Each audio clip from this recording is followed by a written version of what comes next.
today we're in Milan with a very good friend of mine, Ekin Olcay. Hi! I always knew I wanted to be an architect, but even when they were picking our names, they made sure that it was easily pronounced by others, especially in a city like Milan, where too many, I think by number, like architects, fashion people, or any kind of design, let's say, aspects, it's like the capital. I was literally living in university. We were eating, drinking, sleeping, chilling, playing games, always in the campus. But then design doesn't mean that it's just couches or furniture or anything architecture. It's plus everything you can imagine life. You can be either the most amazing architect in the world.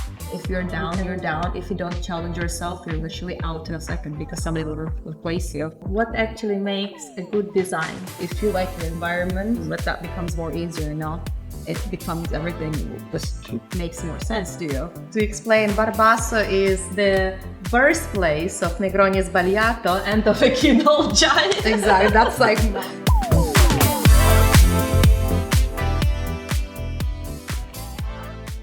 Hello everyone and welcome to my podcast on human journey. And today we're in Milan with a very good friend of mine, Ekin Olcay. Hi! Yes, thank you so much for agreeing to participate in my new venture, in my fashion project. Thank you for having me.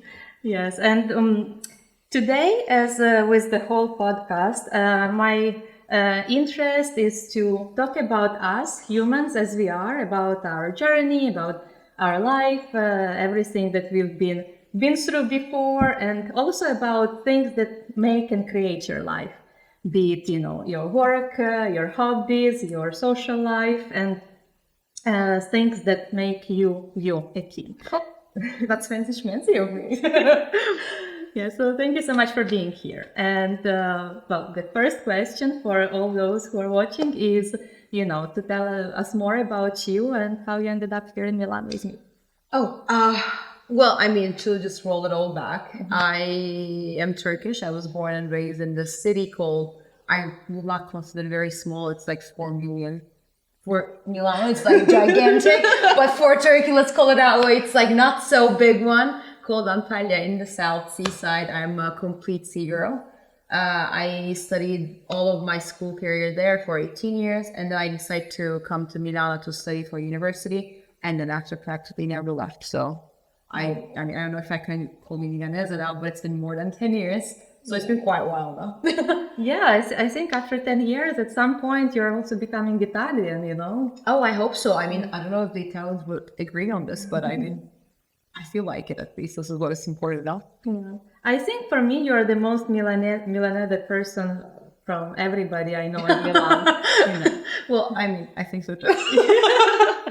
Yes, you participate in the social life, all the coolest places, you make friends basically with people who are working in all of these different places around where we live.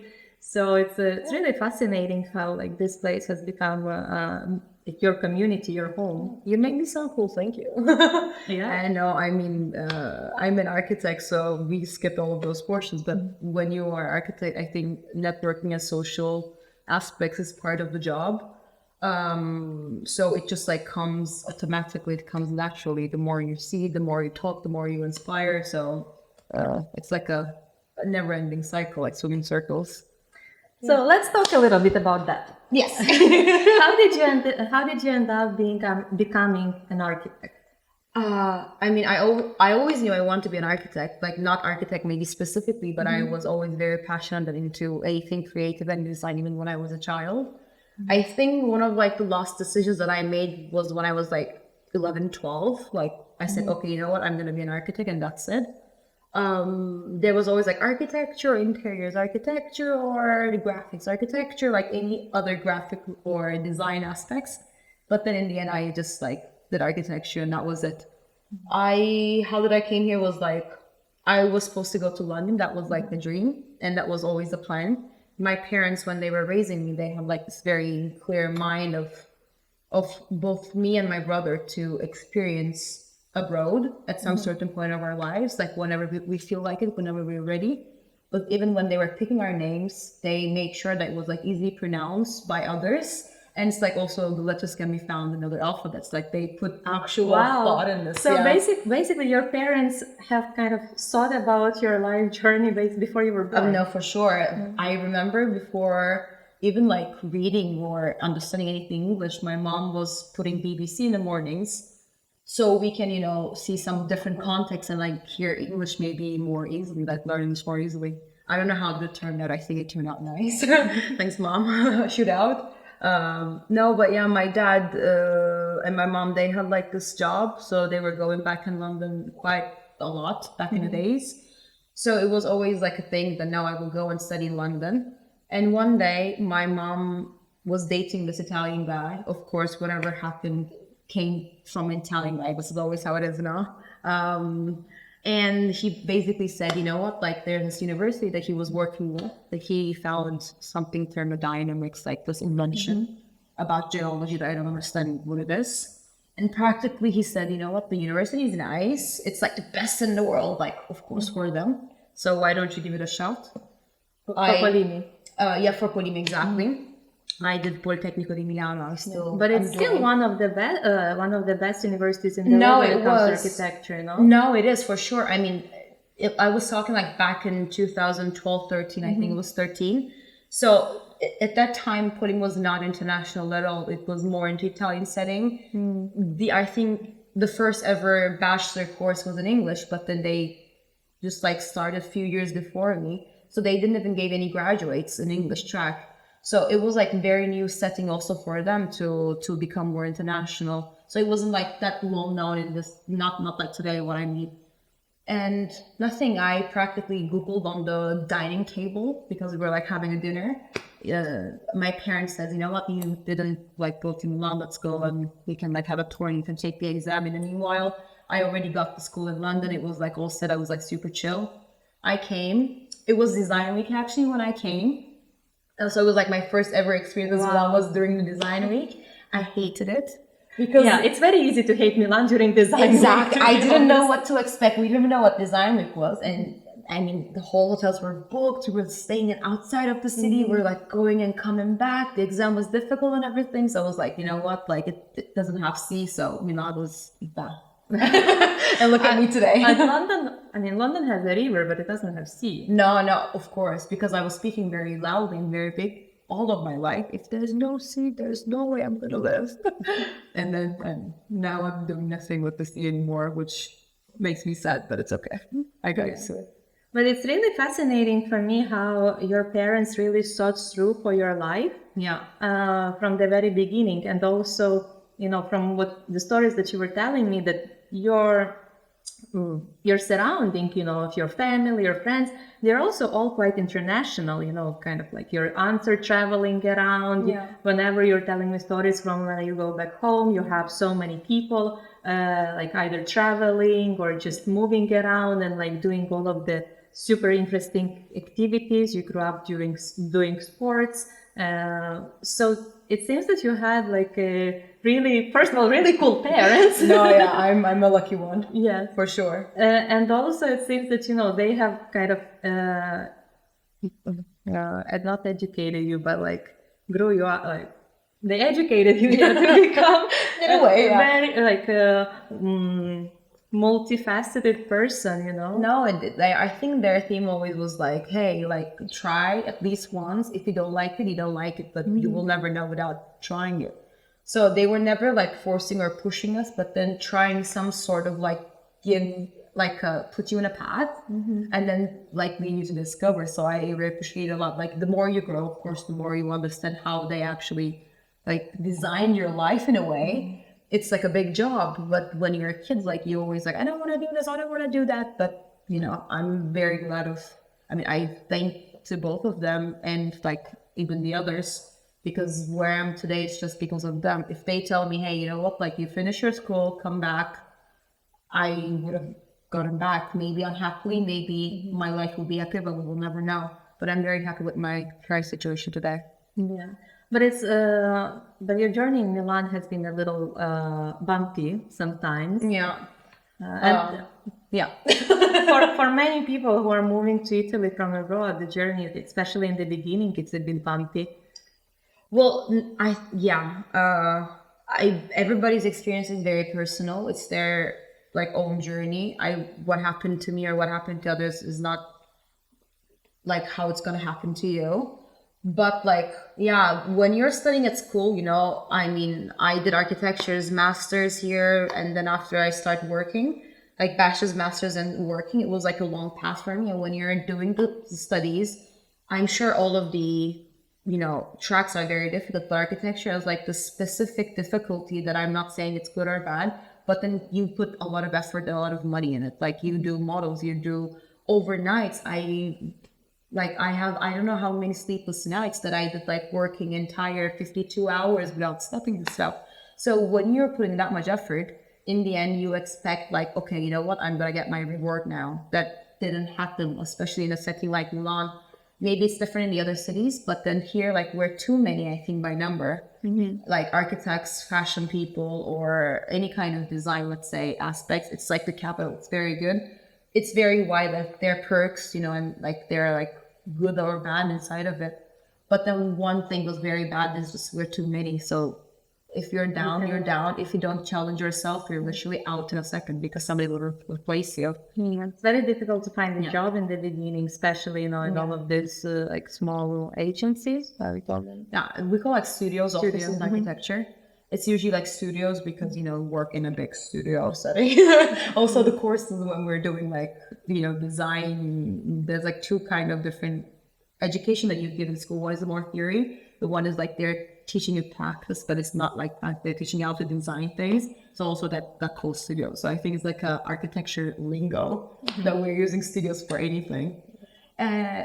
No, I mean, when I graduated, I didn't know exactly what I wanted to do or if I wanted to stay because I graduated right, I think, almost in the end time of COVID.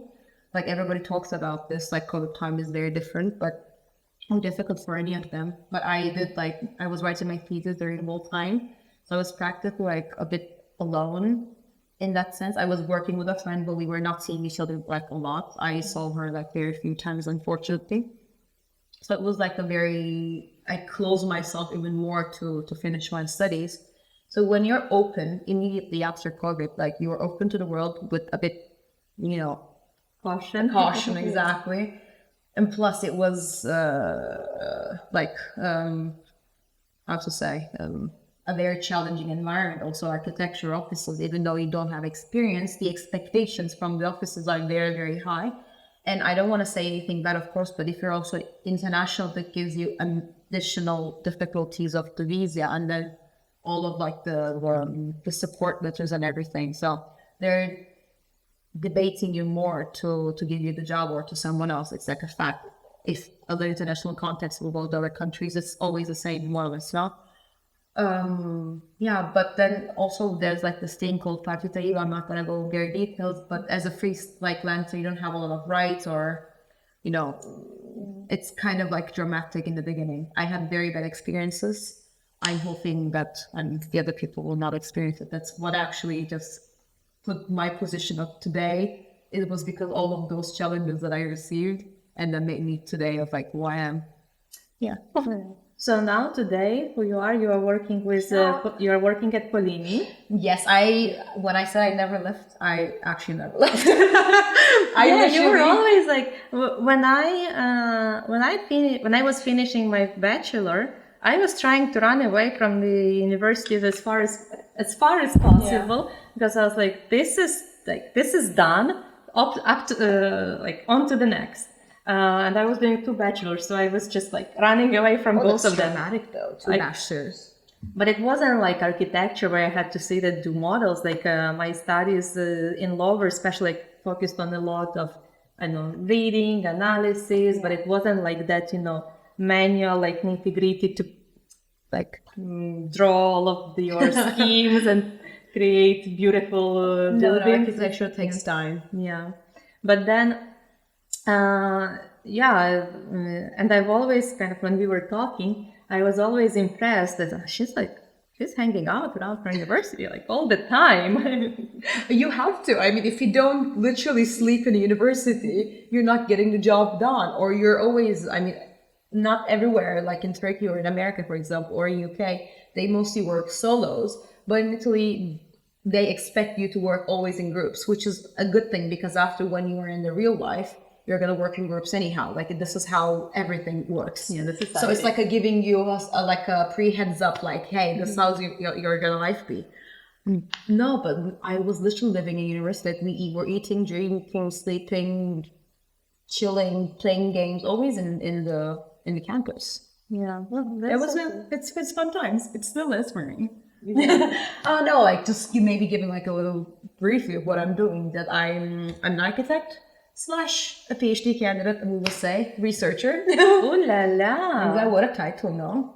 Yeah. They told me like when you graduate from architecture, you're gonna put like a title in front of your name. I was like, that's cool. I want to have it. So, which title does it go? MVP? No, when I will graduate from PhD, it's gonna be like doctor or like PhD, architect, and then Ekin Olcay. Like actually M art because I like masters, Ekin Olcay, yeah. It's gonna be a very long one. So cool. I mean, yeah, title by title. I imagine you in 10 years, you know, like when you are either running some studio or you're having your own studio, you'll be Yeah. like Fingers crossed. having all those students who will be coming to you for, you know, for their internships or to get their first work experience. And then you'll be like, when that was your age. No, now actually like because I'm very lucky of working with like fantastic team. Actually, like that's what like brought me more into academia because if you like your environment, if you like the people you're working with, that becomes more easier. Now it becomes everything just makes more sense to you. And the outside was so challenging that when my professor was trying to sneakily trying to pull me back into academia that I had no intentions of in the beginning. Now it actually sounds not bad. Like she did a good job. So good effort to Professor Tonion from here. Shout out to Alizia. And then she introduced me to fantastic people like slowly by slowly. And then I just put my, let's say, like chair, like my chair inside. And then I'm doing it now. But it's so beautiful to see, you know, like you completely shining when you talk about your work now. I remember when we were discussing maybe like 3 years ago. Yeah. And you've had struggles with, you know, finding a studio to work with or having, you know, like experiencing firsthand Of not even getting paid like Yeah, what I like was that- doing. I wasn't doing voluntarily. I did like a full job and I was suffering every single day. I was like calling you sometimes even to complain like I don't know Julia, what I'm doing this like in the end. Because you go from 9 to 9, they expect you to finish your work even if it's like after 9 p.m. at night. They don't give you water, they don't give you coffee, they don't give you anything basically. One of the offices I was working, I worked there for like 2 months more or less, that I didn't receive my payment at all. And even after today, I called them many times. I sent them emails. I did like literally, I even like threatened them saying like, I'm gonna call a lawyer. But the lawyer's cost was like triple times more than my salary. But anyhow, and the story that like literally pushed me like, okay, I'm not doing the studio thing anymore was like one day I went to a supermarket to get some water. And there was like a big queue now. Normally it takes me like 10 minutes from office to get down, go to the market, get the water and come back up. And it's like a brain, you know, like I need some time to relax. It was like a chill time. And then it took me maybe like almost 17-20 minutes to get back because there was like a queue. And when I entered the city, they were like, where were you? You were supposed to do this job. We were supposed to finish. And I bought them a bottle of soap that they didn't buy for 3 days because we were like, what, not be able to wash our hands. So I literally gave them the soap, sat down, finished my work. And that night I'm saying, you know what? I'm resigning because I don't feel like doing it. If you don't even respect me with buying me water, getting me a soap, like I'm not doing this with you at all at the end. And what was very sad for us is just like, it was very low salary. Like it was like 500 euros I was earning with tax. So I was going to even like reduce tax a bit. Every morning when we were in the office, you see that the night before they were partying hard. Like they can do whatever they want. It's their job. It's their respect. They earn their money. They work their ass off probably all of their life. But when you see like your entire month of salary has been like consumed at one night and they're not even paying you, because she like gives you like pain in the end. Like, what am I doing this? Yeah. I don't think it's, I don't think that the funds were the issue. I think it's about, the morality of people. Yeah, respect, definitely. And they were yelling all day, every day. Like, I'm not saying they're fantastic officers. A lot of my architect friends, that they're very happy with their work environment, with their colleagues, but I'm just talking about the majority, unfortunately. And it was like a very well-known studio in Milan. Like, I'm not going to give names, but I mean, everybody knew who they were, what they were. So in the end, you say, such a shame, because you have to deal with respect in order to get a better job done. And that was not motivating me at all. I was complaining. So I don't know what happened. I never, heard back from them. And that was like a chapter of my life that I'm hopefully not going back. Yeah. I think all of us had like, this not successful working experiences in the beginning. But I think that you need to have these experiences to kind of understand also, what kind of professional life you want to build for yourself. Also appreciate what I'm doing today. Like, exactly. And then, look back at those experiences and understand how you don't want to be treated. I remember when I graduated from the university, I decided to switch from law and start doing marketing and communications. And I was working at the time for 3 different offices. Yeah. One was like a very, very cool international organization. I loved working with them. I just wish I had more experience to be able to continue. So that was like a quite fair goodbye. But then I've been also working with two agencies in Ukraine, and they wanted to pretend to be American and fire you from one day to another by just shutting down your access and then refusing to pay your bonus or whatever that you earn. And it's at the end I understand sometimes you are in a position when you have to let someone go from one day to another, but when the possibility of having someone continuing in the team for another 2 weeks might threaten either the security with your clients or you just don't know how the person would respond. But still, even if you have to let go of people, you have to pay them what they've earned, no? So it's very sad that in the beginning, when your first experiences are very traumatic, but then I believe it's probably the same as with the relationships. If you have some of really sad experiences in at some part of your journey, and then when you meet when you find that one person or that one job or that one person is unknown. Yeah, but one job is we'll see how it goes. Yeah, but you're so much more appreciative. That's true. That's very true. Yeah. And no, I believe the majority of the works, I'm talking not of course every single job in the world, but then the majority always working with the communication and networking. If you know how to communicate, if you have some sort of networking aligned, it's quicker, easier, and then I think more efficient to do any kind of job. And then the other 50% is, of course, your talent and your educational background. Yeah. Without communication or without being, a respectful human to the others, I don't think you're going to be successful at anyhow. Something will come at some certain point. You're going to being bad. I believe. It's so interesting that, one of the first things that you said in the beginning of this discussion, you're networking is the most important thing in architecture, along with your skills, of course. But it's something that we discuss so much also in our profession is everything is built on your relationships with people and finding good relationships. And it's so beautiful to find that also accurate in all of the other spheres. Well, all of my experience and what I see, and no, it's just networking is key. Because even though you can be either the most amazing architect in the world, somebody discovered you or you put out yourself or something, and then let's say you become more famous, that becomes of course easier because you have your name, but then that still goes underneath of networking, even that.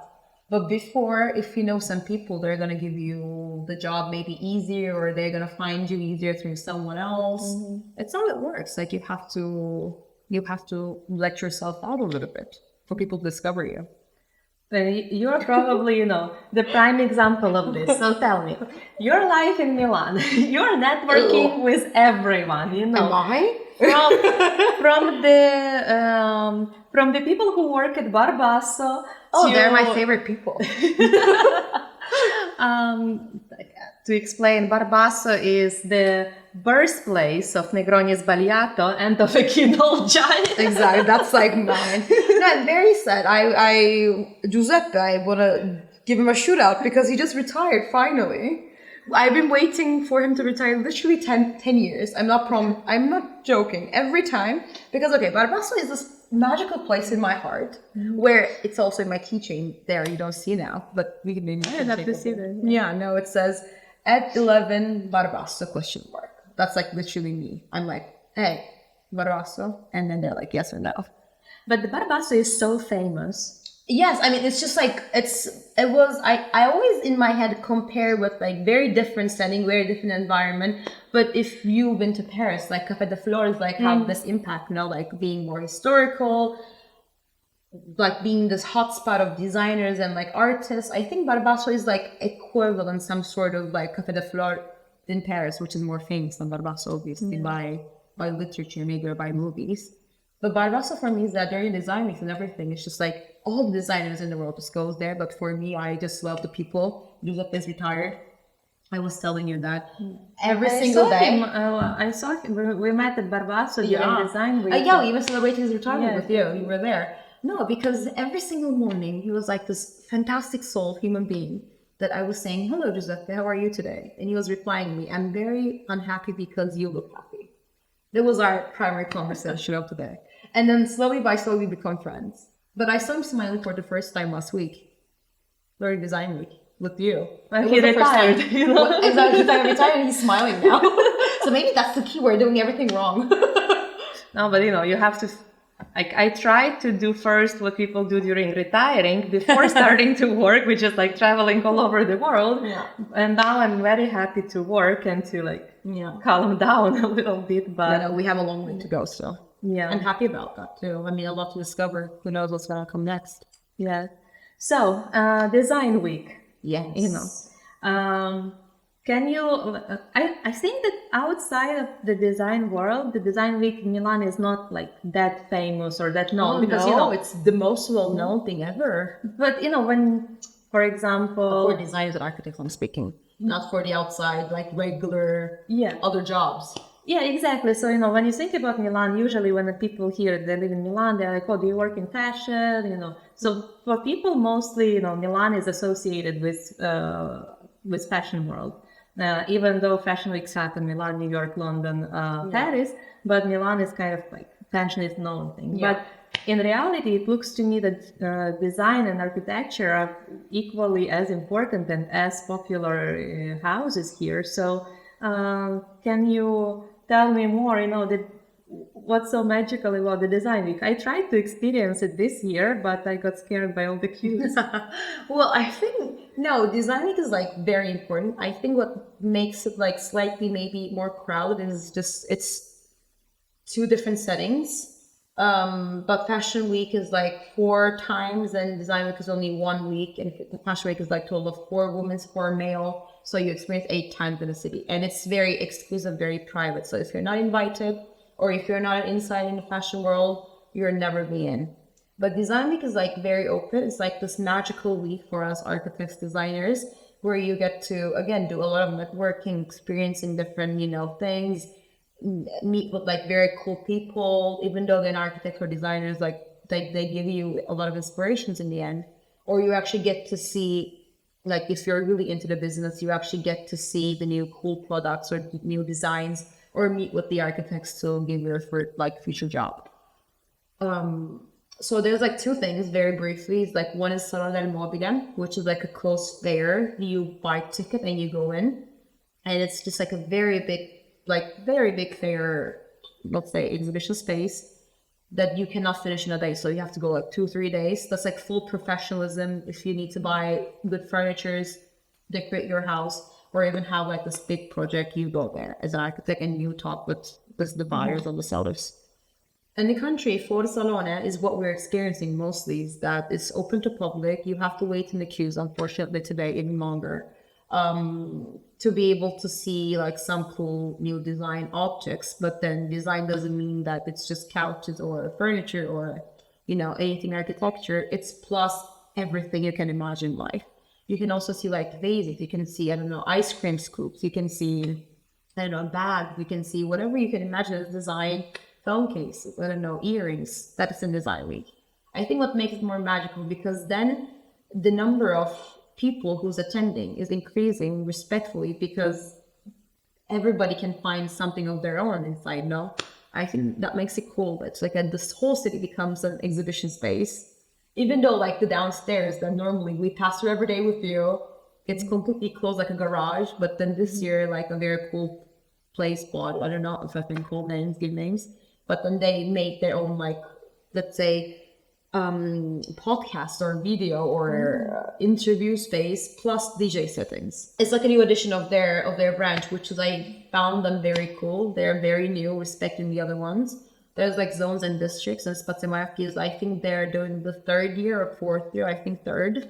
But then they go immediately like so big because they like call cool people. They have good networking, good contacts on their hands. And then people start to get more and more like interest in that. But that's a very cool showcase for me. Yeah, I didn't go there. Well, we went there to have coffee with you at least one morning. Yeah, the gelateria was beautiful. Yeah. It was very nice. Because I was walking outlets when they were like setting it up. Yeah. And I'm walking and in the morning, and there is this man who are putting like this very, you know, soft pink advertisement, gelateria danese. That was very Danish though. Yes! And then I'm seeing from 7 to 13 April. Damn it! No, I hate this because literally like the first year of Spaziamarchi, they did that as like a bar, which even the sign is still there. It was like their own bar with a collaboration of like a bar in Milano, which was one of like, I forgot the designer, I'm so sorry, but it was like one of the best designed bars, like this tiny space was ever that I saw. And I was like, but finally in our neighborhood, something more cool is like coming. Like, no, guys, in 6 days we're out. Yeah. And we're like, shoot. And then the year after, they did a collaboration with Rimova and Caffè Marzocco. Mm-hmm. And then they did like this beautiful cafe place. And then this year, like, there's the Danese. So every year that they're changing the sudden, which gives you like a cool opportunity to see if you put that here, how the neighborhood will act and change. And that's like a very good, I think, social analysis of the neighborhood. I think it's quite important to test a lot. As a researcher, it's like how I look like. No, but the people were there all the time. Yeah. Like I was walking in the morning, I was walking in the evening, and I could only go there when we went together. Yeah. Because you actually stood in line. Yeah, no, I was late, but otherwise it was like always so many people, which is exciting. But you know, I don't know why Italians love lines. They love lines. And they're like super cool with lines. Like they're literally complaining when they're in line nonstop, but then they do nothing to change the line, let's say, aspect. Like they're perfectly fine with lines. Which is like, of course, if you have to wait in line, you wait in line. But then they create their own line, some sort of. Like it's like a. Can we discuss the appointment in questura for everybody's permesso di soggiorno? Madre mia. Can you explain exactly. as a designer like and our like backstage, but like people are doing this in the back? Yes, you know, this is a shared pain to everybody who comes to live in Italy. It's your application process for your residence permit, which you have to, first of all, you have to come to the post office, stay in line to get the kit. Yeah. The kit is like an envelope with the documents to fill in, you know, the forms. Can I also say the kit is like mostly, like you cannot find in most of the months because they print very, very low numbers. Or they give you, like, they test you to make sure that you can get the kit.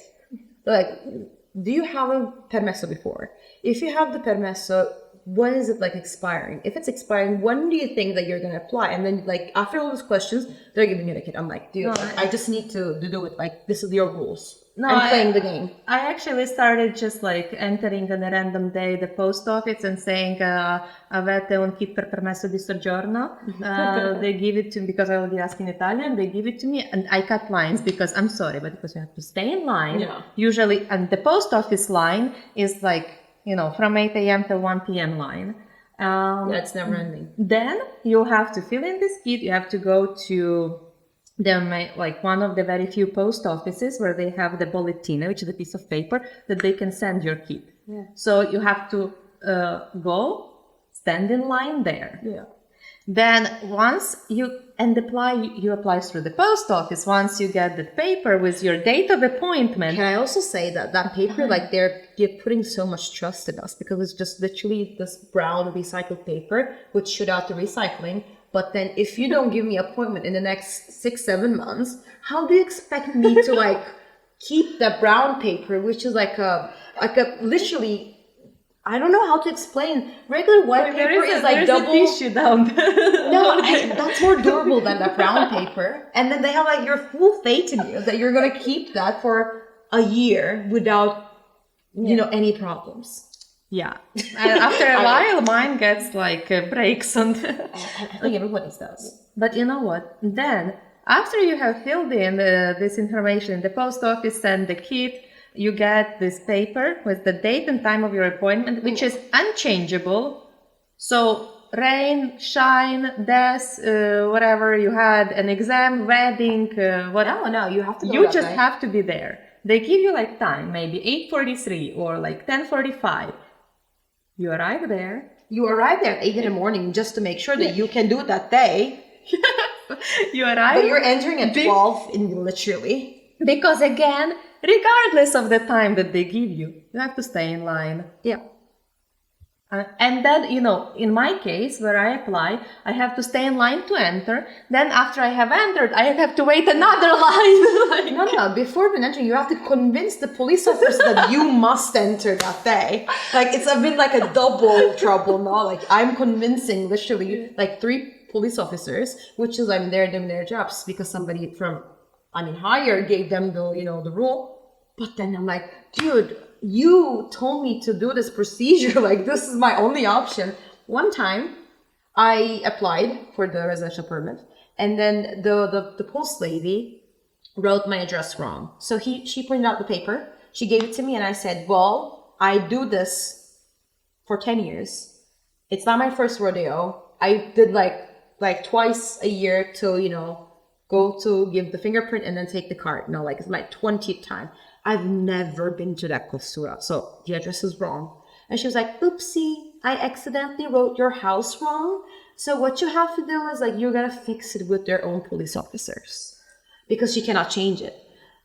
And then I was like, you know what? Fine, because the guy knows me now. I did this drill with him 20 times. I went to him. He said, you know what? I cannot change him because I cannot take you physically from the other questura, which you don't belong to me. So you have to go wait the appointment date to go. I went there, my appointment date, and then I told the guy, hey, you know what? Like, all of this drama happened, and I'm doing it in Italian because if not, like, it's, you know, never gonna be able to solve it. Because other thing, I'm so sorry, but if you work at immigration office, how do you expect? What are you laughing at?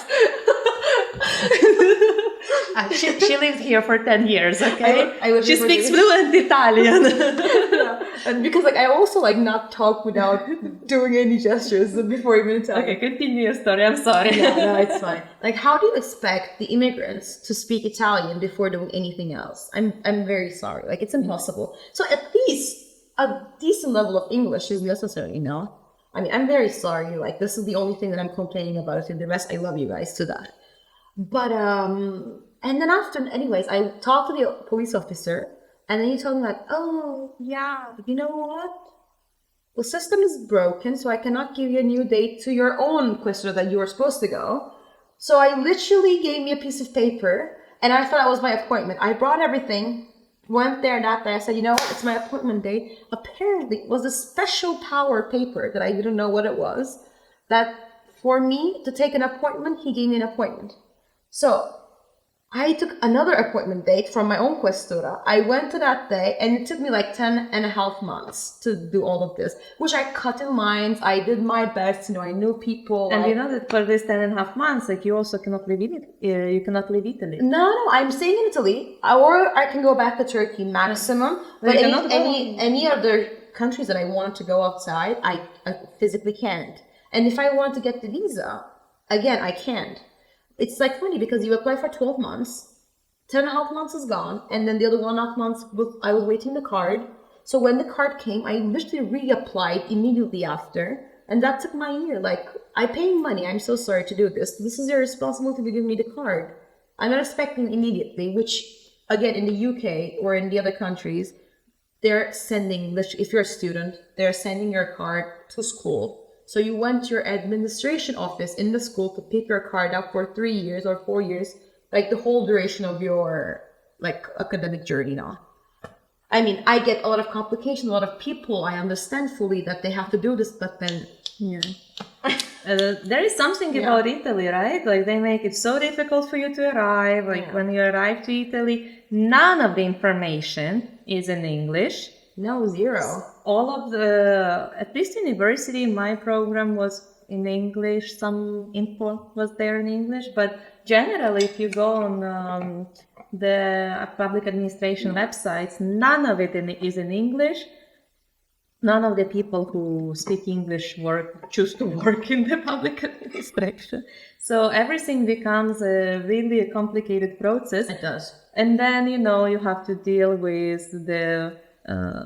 at least for me, the adjustment period was a bit difficult because the way how people do things in Italy is like so much different than from how we do it in they're Ukraine. fantastic in so many things, but bureaucratic things, they're not like this, not their cup of tea.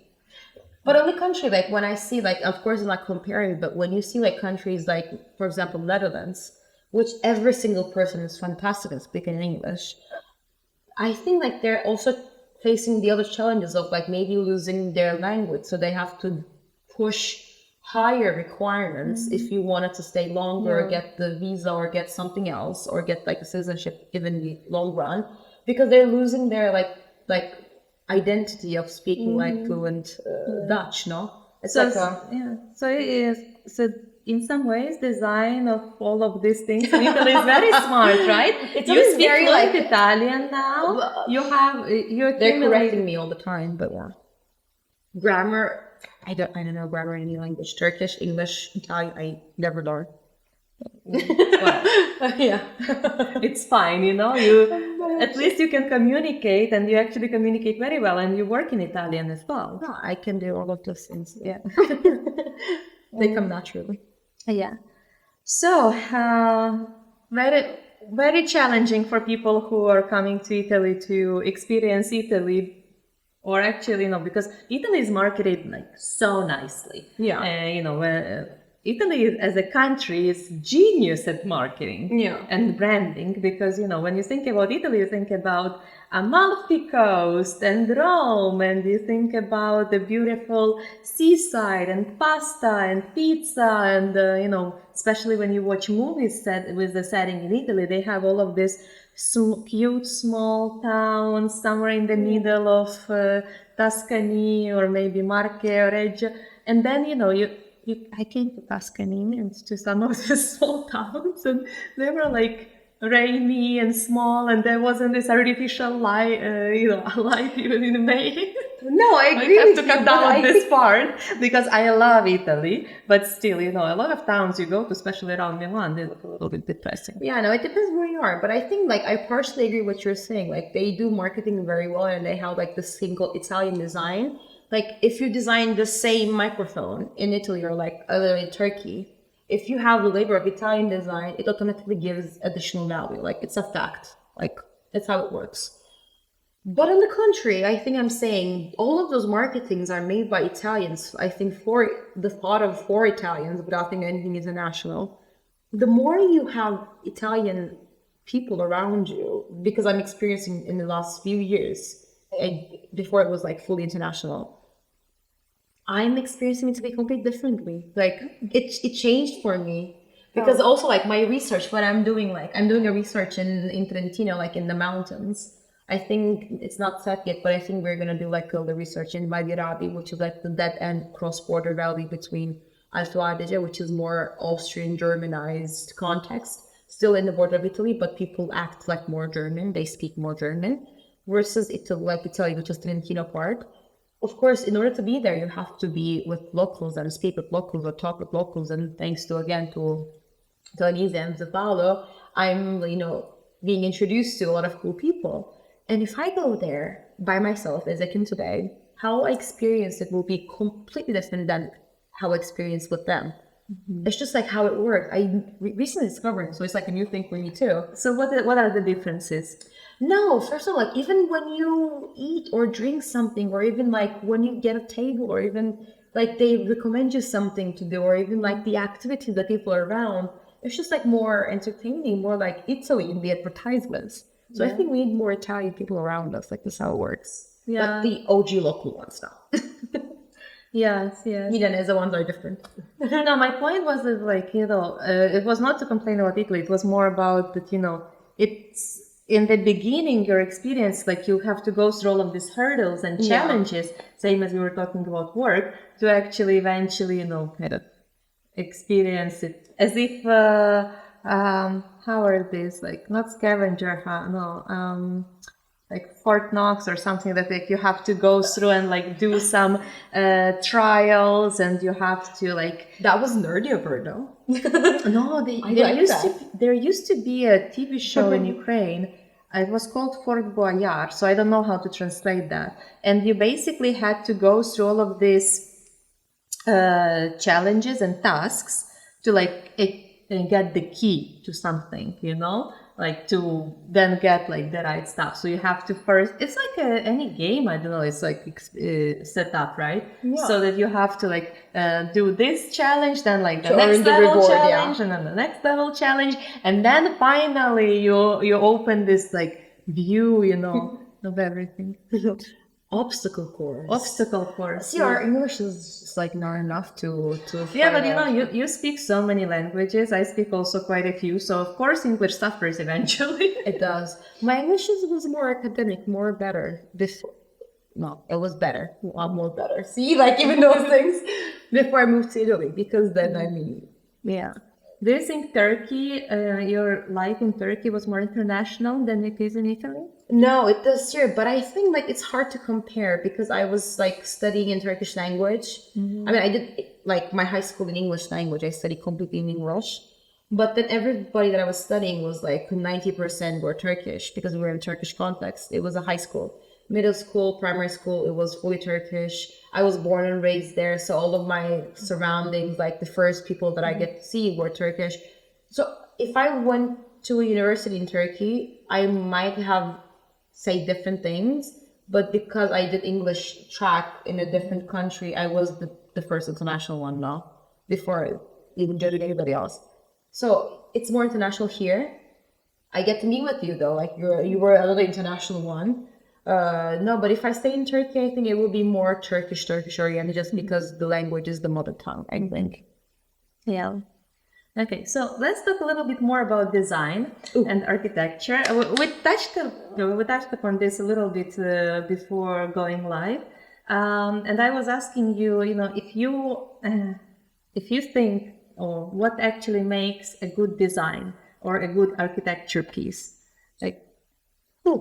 It's like the hardest question you can ever ask me, or to like any other architect. Okay, let's look at like what makes a good design. I think like there's no such thing as good or bad. Like another thing, when we're teaching at school, when the students use like phrases like it's good or it's beautiful or it's like bad, you have to always state a scientific fact behind it to make it like why it's bad.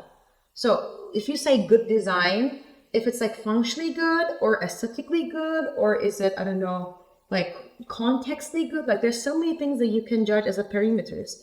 Everybody perceives the space, I don't know, the object, the building, the design differently. So what good's for me might not be good for you. One thing that we come up with a lot is just like when you're giving revisions to, our students, they come up and say like, hey, what you're saying to me is completely different than what the other professor or the assistant told me last week. So I don't know which way to go. Because they have to find their own characters, but we're slightly like pushing them to an orientation that we believe is the good solution, no? It's not necessarily mean that we're doing a good job as well. So it's like everybody's perceiving differently. So I don't know how to answer directly what's good or bad as same as what's beautiful, what's ugly. Like it's the same division. I mean, I believe, for example, these pants are very good, or very beautiful, but you might think like, no, they're terrible. So you would say that the design is more subjective in terms of how we perceive it. I think so. Also, like who perceives it and in which kind of condition or state that you're perceiving as well. Because, for example, what I'm thinking last year, it's like exactly how it works in fashion. Some things are in fashion, people tend to attract it more because they see more or they face it more. Like, for example, there's like a new color every year now because Pantone decides one color and that color is the color of the year. So the more you see around, the more people starts to using that color around, the more you the more you accept the color, and then you actually then start maybe liking or maybe like hating it like completely, or maybe you're like okay. There's so many levels, but so it's like the same. The more you see, I think the more your eye becomes friends. You have to see a lot, right? Exactly. You have to do a lot of observation. Exactly. So that's like how it works also in fashion world or architecture world. Like it's like this. I was never one of those architects who like into the new fashion thing. Some of them are like taking the rant exactly like this. They're doing what people request because that's in fashion. And they're always changing. But then I believe like they're not having their own characters in the end because they're always acting for who the customer or what the customer wants or believes. Which is, I mean, if they works for them, it's perfectly fine. But I'm not one of those. I'm not saying I found my 100% style because also we're evolving and changing every time. Every time that you're reading a new book, that you're like opening new perspective, new windows, that's like the same. But I'm quite like, how to say, happy of the position that I am, that I will never be one of those high fashion designers. I don't know if it's good or not, but it's Also because I don't know, the trends change so fast, so quickly, and then when you see like a lot of things of the same, be it clothes or I don't know, even like design architects, like I'm also becoming the victim of that. I mean, the lamp, for example, because I see that everybody has all these shapes or all these colors, but then if you see so many of those things, especially if something is, in my opinion, something is coming from like design houses or fashion houses, like some objects for your apartment, and then you see like the copies of it on Temu or some other websites, it kind of becomes anti-beautiful in my opinion. Yeah, after a while, because you show it so many times, it becomes boring to you, it becomes like normal. So you tend to feel, you know what, I need to be excited again, so let's go to something new. It's how human works mostly. When you're bored with someone or something, you tend to change it. Some people, Some people stick with it forever. Yeah. So I think like as architects, like it's one of our biggest challenge in life is just like, of course, you are always dealing with a budget, with money, with clients. Like this is a fact. Without money, we're not be able to do anything that you wish. Because in university, it's limitless. Well, we don't have budget. We don't have any kind of limitations. They give you the space, they give you the context, and they say, you know what, show me what you got.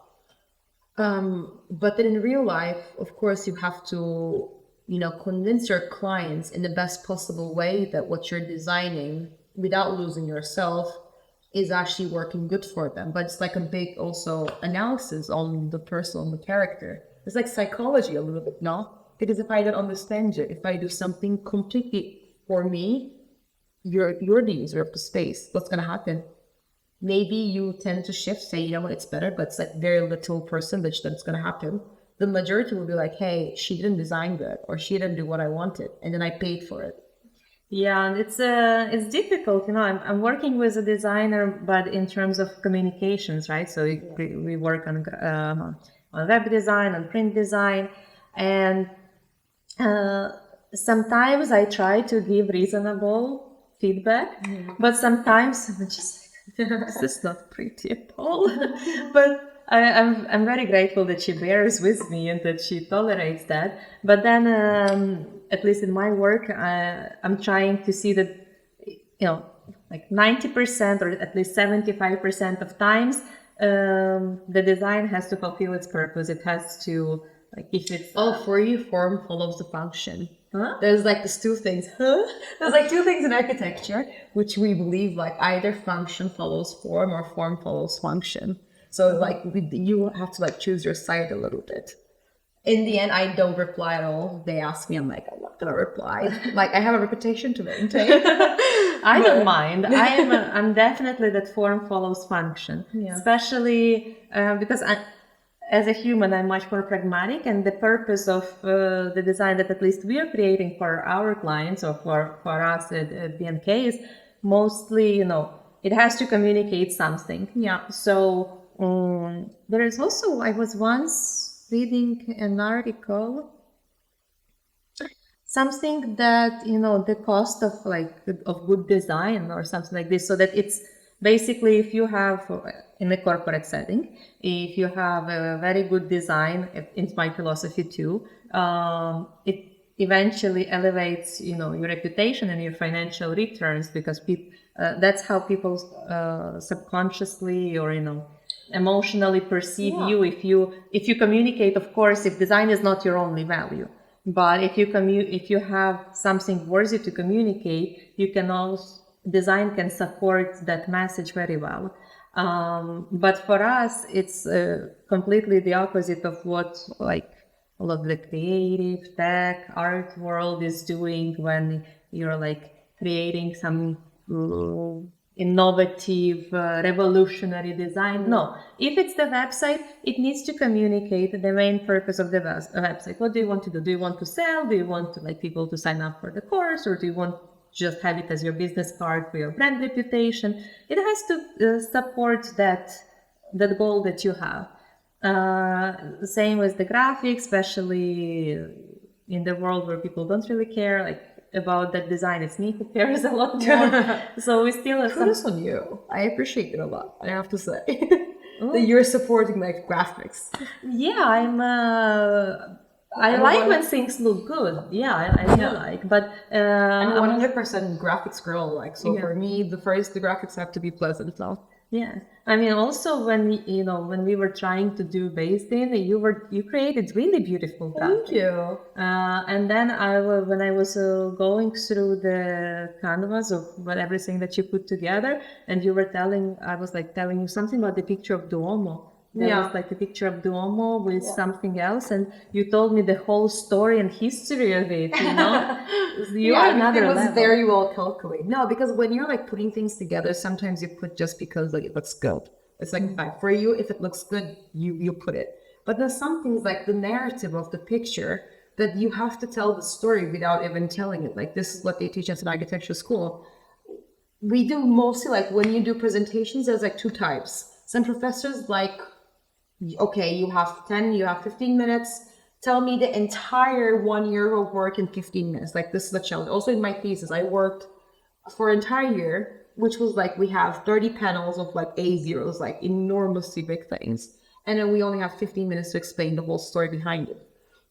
But then some of the professors, which we also worked with one of them, that she likes the silent deliveries, where practically you leave your work and then you go out.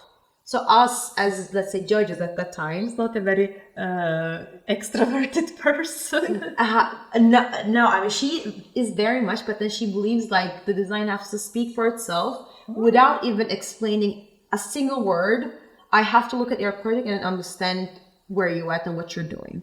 So, I mean, it's like a very effective thing, but there's like a lot of challenges because without telling anything, it's not actually, easy to convince the other person, no? So that's why, like, that's what they, like, teach me at school is that without even talking anything, you have to explain the story behind it to the other person, even if they know the story or not. Like you are the narrator of the story, no? Yeah, It's architecture difficult. I told you. it is. It's dramatic. Oh yeah, well, I'm only experiencing it from like sometimes aesthetically, of course. Some Yeah, I it's the know majority of the work is aesthetic, so you go through some of the build like I was just last weekend in Poland, and we were walking by the river with my friends, and there was this ugliest building ever. It was, Yay! like very, brutalist style, very Soviet. It's just compared to all of the like new or kind of sort of Western, like all of this Polish, very small houses in different colors. It was like Soviet Union here. Apparently, on that building, there was the most expensive advertisement in town because the building was huge. So they had these huge banners to cover that ugly design, and they were making like a lot of money. And then the government, from my understanding, passed the law that you can no longer have those huge advertisements on buildings. Oh boy! But I have no idea about this. yeah, I have to ask my friends to send information about that building. But it was fascinating to me how like the ugliest place can have, but it was right The on the most river. value, no, Yeah. economically. Yeah, it's like right on the river, so you can see the place from like so many angles. It's like there's nothing else around it to prevent the view. Oh boy, no, that's sad. Yeah, it's crazy. Traumatic in some ways. But yeah, so for me, but of course, in my opinion, sometimes a good interior design or good architecture makes you also feel better. Like no, it's if you enter definitely in the nice. beautiful lobby of a hotel, for example, you immediately sense like, am I gonna have like a good time here? Of course, the service has to deliver too, but it kind of the ambience in some ways affects how you like even feel yourself. No, it does. I mean, it's also like I think architecture like is so many things, and there's like so many sub branches underneath that passing that people don't understand. Because one question that I received was like, okay, I'm an architect. Oh, interiors are like exteriors. Like, no, I'm an architect. So, I mean, you have to think, of course, like people are more specialized in some other branches, but then you have to think as like a complete thing. It's not an easy task. Like, you have to know how, from mechanics, like how to structures, to how the pipes work, into how the lights is gonna be, or even like the sensory experience, which is very important for us that you have to experience like, okay, you enter, there's like the darker spot and you open to more lighter one, and that's where it meets like, I don't know, the most like common and most social place. And there's like the smell aspect, there's like the light aspect, there's like the touch and the feeling, the use of materials, those things that you see, like it's just all sensory thing, and you have to design accordingly. That's why it's personalized. It's for you. I have to like do psychological analysis first on you to see who you are, so I can like suggest some things for you. So probably the good design is when the client is happy. Oh, for sure. When you get the money, you get a good design. That's how it works. Otherwise, they're not giving you your money, and you just like work for a time. Like a month ago, more or less, we are now hosting this series of lectures. Also in Politecnico, like we are, whenever a studio class or even there's like in the conferences, it's always open to public.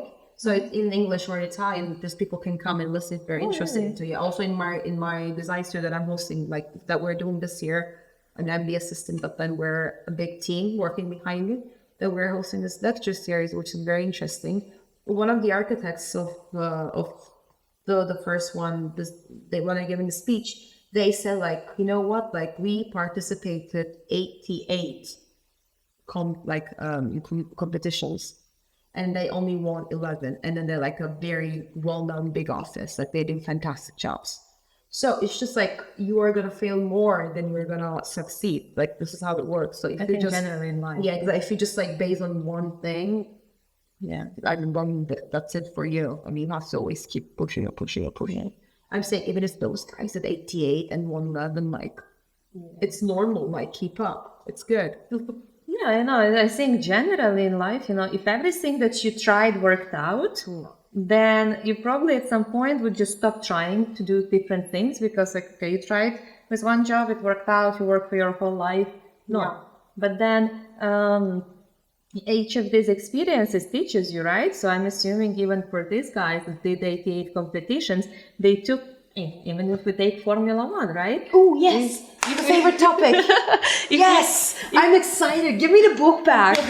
No, like, I want the book. Okay. No. Sorry. Yeah, but no, really, like, if you would be winning, and we saw it in Formula One in 2023, the first, Max was winning every single race. It was boring at some point. That was a boring season. Yes, but I mean, he's brilliant, everything. But if you take some things that didn't work out, and then you build upon it, you try again. And you have to be humble enough to be self-critical to understand that, okay, like here we need to improve a little bit better, here we need to improve in some other way, because you have to receive that feedback from outside, and to even then apply the it. people in Formula One, they're saying like the 70% is the driver, the 30% is the car. Like if you put any driver in the different cars, they're going to behave or act differently. That's why like it's your challenge, but then there are some other outside perimeters that you cannot control. They're okay, but then you have to keep trying always to make better yourself. The Formula One gets me excited now. Formula One. What's your favorite track? No, okay. First, I have to say, like, I'm doing this rodeo since I know myself. It was a thing in our household to watch Sunday races with the dad, mom, everybody, like my brother. It was like a thing. I was always a big fan, and I get to meet with other people like you that also now into Formula One. That makes me so excited because we need more woman power in the sport. It's very male dominated. I love them all, but they need us. Like it's a fact. What's my favorite track? I don't know. I mean, as a Turkish, I have to say we need the Istanbul Grand Prix to be back on the schedule forever. We were so close this year. Like because like this new group bought the track, and then they wanted to do it to 2026 and then have a contract for 10 years. They failed because there was a different diplomatic or like governmental problems, I think, with the track. In the end, they couldn't, but I was so excited. So as a Turkish, I never seen a race there. I want to go and see one there. Like that's one thing I can tell. If not, of course, like Monza has a special place in our hearts. Yeah, Monza is, I would say mine too. It's also the only, no, I also have been to Imola. We went to, we went to Imola, we went to Monza. So, I mean, it's like, kind of Italian, It does, and then like as a Ferrari supporter, yes. like I'm a Ferrari supporter, I always was. So when you see like the passion in Italians' eyes, and you see like the full red, I'm like, that's my jam. That's my people. This is why I'm not even like, I'm interested to go see other races, but for me, it's like Italian ones are just. There is so much heart and soul in it. Yeah. It's. I remember when we came to Imola, and there were so many people just having coffees. All of them were wearing red. It was a very chit-chat with one. people in town before even arriving to the track. So there is just so much energy in the Ferrari fans in Italy. I love this. It's kind of reminds you how kind of this like collective spirit comes together, and how people come together regardless of and I love that there are places where people just come together for something, regardless of their political, ethnic, whatever. You feel united at some sort of at the end with them, even And though like, this if you wear gives anything energy. red, they're like, you're my people, so come with me. I'm like, and it just, the energy that they have is just like gives back twofold, threefold, tenfold.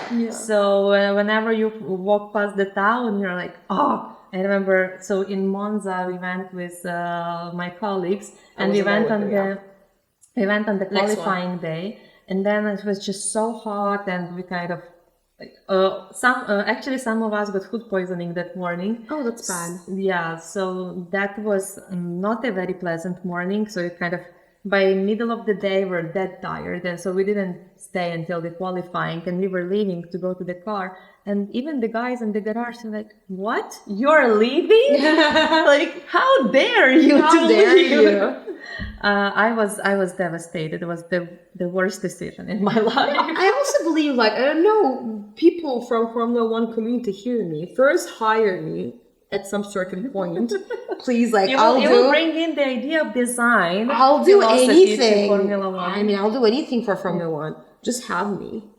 I'm super artsy and super Formula One. If I can merge those both together, imagine you're designing something with like Ferrari to design. Like that's like the top of my life, probably. That would be amazing. During the design week, I went to the Ferrari store. They had this, I don't even know what it was, like probably an engine or something, and they were. That's how I don't drive, okay? So I don't know. That was like no, this that thing. we have to resolve immediately. I'm telling you, for years, like no, you're gonna drive. But devo studiare parole italiane per drive. No, it does. But yeah, and then they had this car, just like the full size, and it was in the horizontal position. It's in the middle of the staircase. Yeah. No? Just beautiful. When you come and you come and like you can just go and pray. No, it's like Ferrari, something else, of course, in our hearts. Beautiful. No, but I also like imagine like having this dream of going, of course, to Monaco. It's like the peak point probably of the whole race. It's like the first ever one and everything. So I mean, Monaco will be super cool, but you have to experience Monaco if you have to do Monaco. I mean, you cannot just go to Monaco randomly. Yeah. I went to a Coldplay concert, I think 2016, 17, 20, I remember. And one day we went to, we say, okay, let's go around. I knew that was the race weekend. So I was like, guys, it's Thursday, but let's go to Monaco because we can swim. I mean, I was just stringing my friends. And of course, they were bought easily. We went there. I was like looking at the track, like from the behind the fences and everything. Even Thursday was without anything, just see those like people building the whole track was super cool. Also, it's like a street track. It's also super cool. Yeah. And last year I couldn't do because I went to a research job. I don't know if you remember with Politecnico di Milano to Baku. I remember. And then when I was in Azerbaijan, it was the week after when we left was the race week. And then they were whole building, of course, the entire city is in a shift. So they have to start like 2-3 weeks in advance. Mm-hmm. So when I was there, like other professor was very into, so me and Marco were like,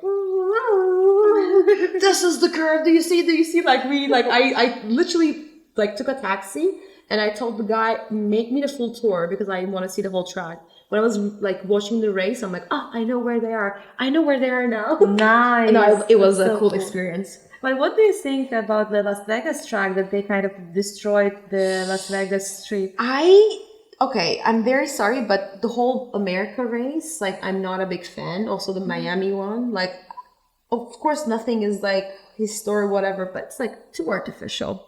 Everything is like two girls talking Formula One. I'm sorry. It's like, yeah, I know. Also, second thing, literally my passions are in my keychain, no? Mm-hmm. Like you see there, like the tire Formula One, you see Politecnico di Milano. I bought the tire too after I saw it from you. You bought in Monaco. I bought it from Monaco. And then I bought it in Monza. I was like, yes, I love it. But now I have some art piece from Momo. Ooh, I changed because my tire got worn out a little bit. And no, the America one is I'm not a big fan. Yeah. Because also for me, Formula One, of course, I'm not saying that, but it's international. It can be anywhere, whatever. But America has their NASCAR, So Formula One for me was more like a European thing, European soul. Yeah. So I just like the by more design that's supposed to be like it's historical. You see Monza, you see Monaco track from 1950s, like even in your book, like 1952, like you see the races. Incredible. My grandpa was watching it. I mean, fantastic. Yeah. And now it's me. And now it's you, yes. Okay, so I have a short blitz round of blitz questions to you. I wish I knew so I could have studied before. Yes. I'm not good under pressure. I mean, hit me. Because when you tell me, like, tell me your top 3, I like jazz. So when you tell me, who is your favorite 3 jazz artists? I'm like, No, not like that. It's a Milanese. It's a Milanese, very short blitz, just for to experience everyone. Let me sit more. I have to say. I'm just gonna add one more question, which came up to my mind. I know. Boy, I'm in trouble now.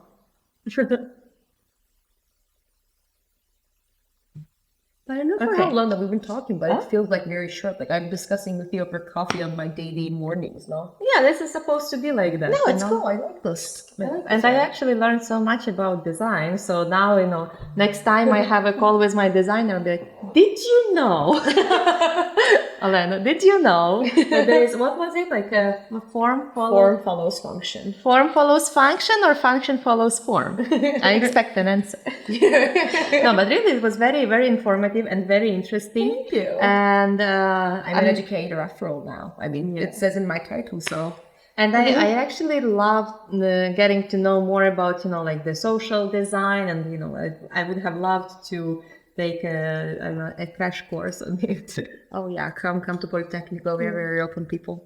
Okay, so Milanese, very short, like 20 seconds, blitz round. So your go-to place to eat? Probably La Briciola. It's like my favorite. Oh, yes. Go-to place to have a drink? Oh, Barbasso, without any doubts. That's like not even a question. Go-to drink?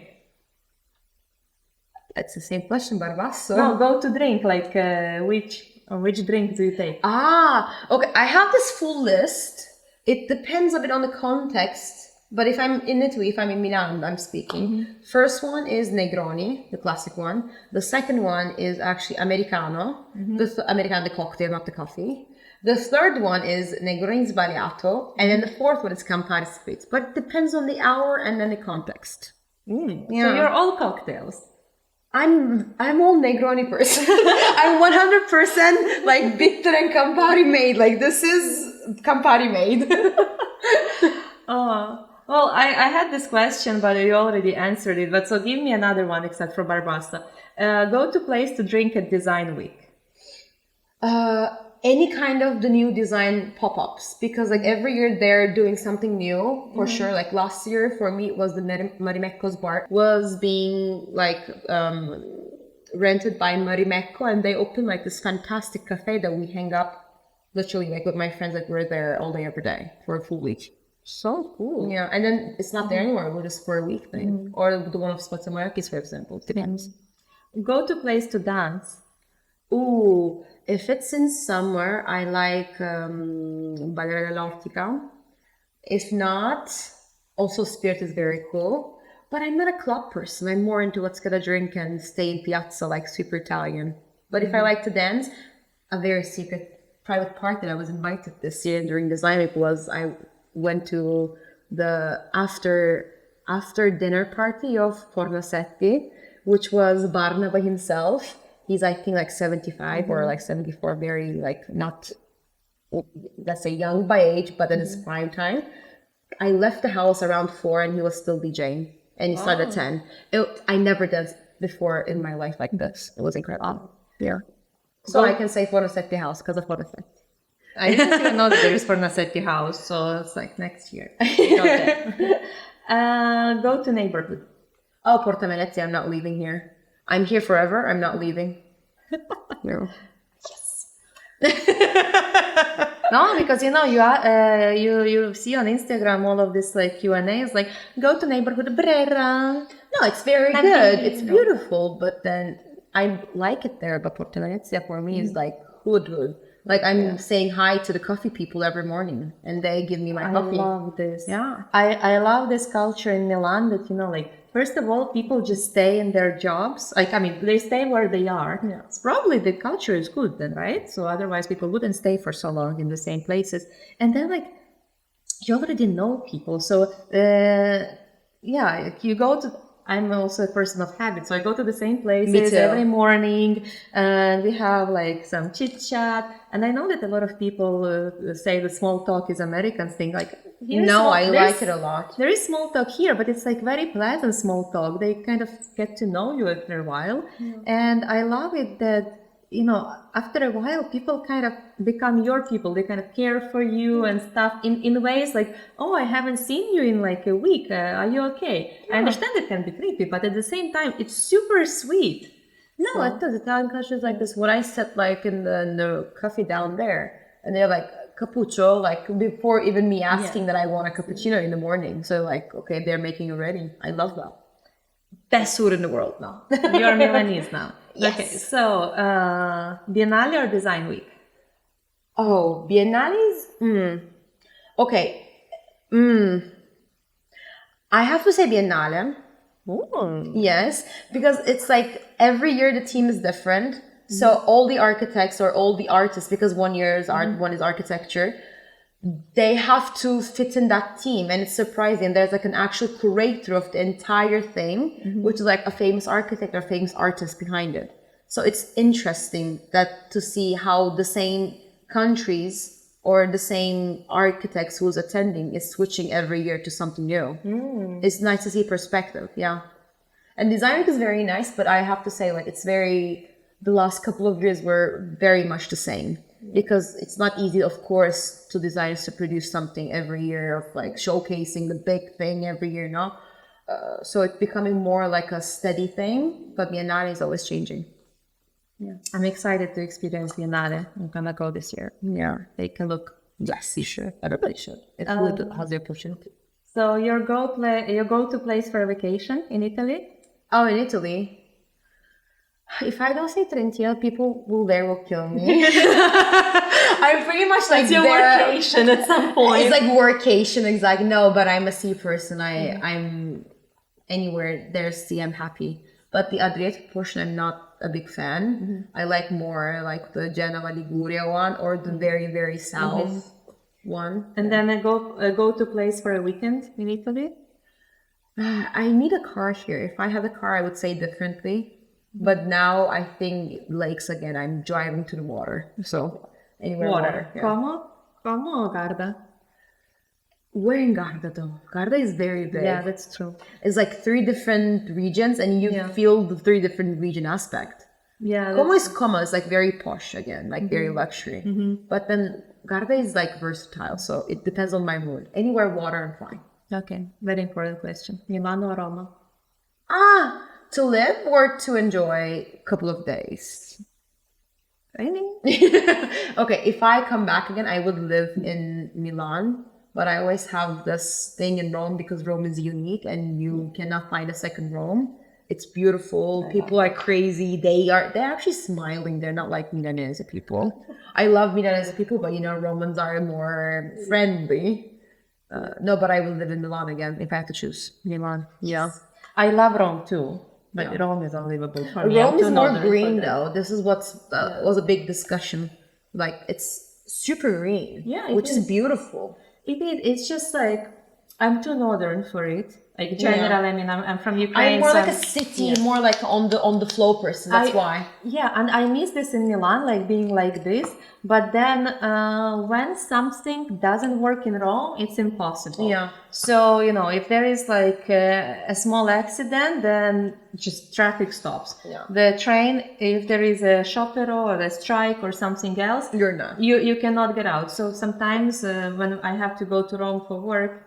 And once I was staying outside of like a little bit on the outside part of Rome, was right next to the train station. So I was like, okay, I'm just gonna take the train to the city center. No, 200-minute delay or 400-minute delay. And Trentino only pays 15% if it's under 6 hours. I experienced by it, which is ridiculous. But it's like I didn't even buy the ticket, of course. But the thing is like there isn't even any taxi. Like you couldn't find the taxi, you couldn't find the train, so I had to cancel my appointment. It's like there is no way I'm gonna get there. I don't have a car here, so I don't drive, but also I don't have a car. So it's like in that sense, driving portion, just skip that. You don't have a car here. Yeah, but like at least if I have to go somewhere, more towards like the outskirts of Milan, there is still some public transport that can deliver. Sure. And Milan is very public transport heavy in a way. Like Milan the is delays are extremely well connected. Yeah. The delays are other topic of discussion, but at least you have means to get from one place to the other. So and the city grows like circularly, so it's like you do everything diagonal in Milan. Like the reach is very quick, very efficient. You go with metro, or you take like on by foot. Like it's just 1 or 2 transportation maximum that you reach within 20 minutes tops, which is for me like the most efficient thing. In Istanbul, you have to wait in traffic for 5 hours, 4 hours. People do it every day. No, it's ridiculous. So we go finish our blitz with a couple of questions. You already answered one, but still. Favorite F1 driver? Physically or drive-wise? That's another debate. I'm sorry, like I'm replying your question always with a question. Is it a Turkish thing to do? No, it's me. No. I mean, Carlos Sainz has a big place in my heart. It always has his hair and everything. He's just beautiful now as a man and also a human being as a soul. But also his driving is fantastic. I saw some statistics of every team that he enters, he actually elevates very much the team, as we see with the Williams this year. Like he's doing a fantastic job. But also like I really like Norris too. Yeah, Norris is gonna be like, he was a rookie but not anymore, but he's like, a small kid in the grid, but he does like big things. So I mean, I appreciate him a lot. You know what's sad? What? Not like Lando is excellent, but he doesn't have like that, he's the kind. No, he does. It's coming. It's coming. Wait and see, yeah. I can't wait, because otherwise Piastri is gonna win, and I don't like this. Piastri's fantastic. My dad was a very big supporter of McLaren always. Also my brother, like they have this McLaren thing. I also have it too. Ferrari is like too heavy to get rid of inside of me, of course. Well, I was so happy when Carlos was there. Ferrari is just a perfect representation of Italy. Yeah. You love Italy, but it gives you a lot of pain. Oh, it's just painful. It's painful, but you cannot also like take it out of you. Like if you're in Italy, you're in Italy. Like if you tell me if you're gonna go somewhere else tomorrow, if you stay in Italy, right now I would choose to stay in Italy. Without all the complaints and complications and dramas, I would have stayed here. So Sainz should have also stayed here. I'm not happy with. Yes. Like, no, literally Hamilton, I'm sorry, but no. I mean, no. I love Lewis, but I wish there was like three of them. No, it's a discussion. When you see a driver, like I'm very, because only one friend of mine, shout out to Matteo, who got this, my argument, is that some people, I don't know why, but there's like this personal cloth of being a Ferrari driver. It's like a thing. When you see, for example, Max, he's incredible. No, he's the best one now on the grid, but he's not a Ferrari driver. No, it's not. Hamilton is exactly the same. Carlos was an extremely Ferrari driver. Yeah. Also, for example, Norris is not. Like, there's this thing of being a Ferrari driver. I cannot explain. Like Leclerc, super Ferrari driver. Yeah. It's like a thing. I think like in another set of circumstances, if they didn't steal his championship, Lewis would have stayed maybe with Mercedes for another year or two. And then no, I think he wouldn't. Like it was, he took the best. He learned as much as he can from it. But then it's time to say goodbye, so he did it. Yeah. I'm just sad. It's just like it becomes Ferrari because of course when you know that the 7-time world champion came to your spot, they're going. Yeah, I know. So make an F1 car sound. This is a or more like that's like in moments it's like and then they're gone. I remember when we were watching a race together and you came to everybody and you were like, okay, make a car sound. I was like like, you're just a rookie. Yeah, you're a failed engine. Because you don't know how to drive. You have to learn how to drive. Yes, I know. I'm walking teaching you or whatever you want. Yeah, we have to do this. But if you also teach me the Italian vocabulary, because my problem is the Italian vocabulary. Oh yeah, to understand the quiz and stuff. But I also have been kind of procrastinating. I never open a book a day though. I don't know if my style is correct. But I don't know, like, I think I've been procrastinating a little bit more. Summer, here we go. They agree. The backstage agrees. Yeah. Because the backstage is waiting for me to drive them around because they also do not have a license. Oh boy. What have I found myself into? All right. So I want to ask probably the last two questions. Okay. Make it easy. Yes. So first of all, before I kind of switched to on my human journey, my podcast was supposed to be for Generation Ukraine, where I was talking with Ukrainian women about, womanhood, etc. Then I decided to put that project on hold because I just don't have the resources right now to be in Ukraine and be building it up. But my question always has been, what makes you be excited being a woman? Like, what do you love about, womanhood, femininity, and being a woman? It's a very difficult question to ask because, we didn't experience otherwise. Like, I didn't. So my only experiences was I was born and raised and then feeling still like being as a woman. So True. it's like, I don't know Yes, true. how men feels. Something wobbles, but I don't know. It's like the only different thing maybe. No, it's just like I always fire myself up to do anything with challenges. Like it's how I function. So being a woman is like very challenging all day, every day. And when you put a tick, it gives you very much empowerment that we have to go through, suffer every single day that you don't, expect men to experience because we know them and they never even thought about this. So I have a brother, so I'm more on the side of where men can feel or men they can act versus how women can act.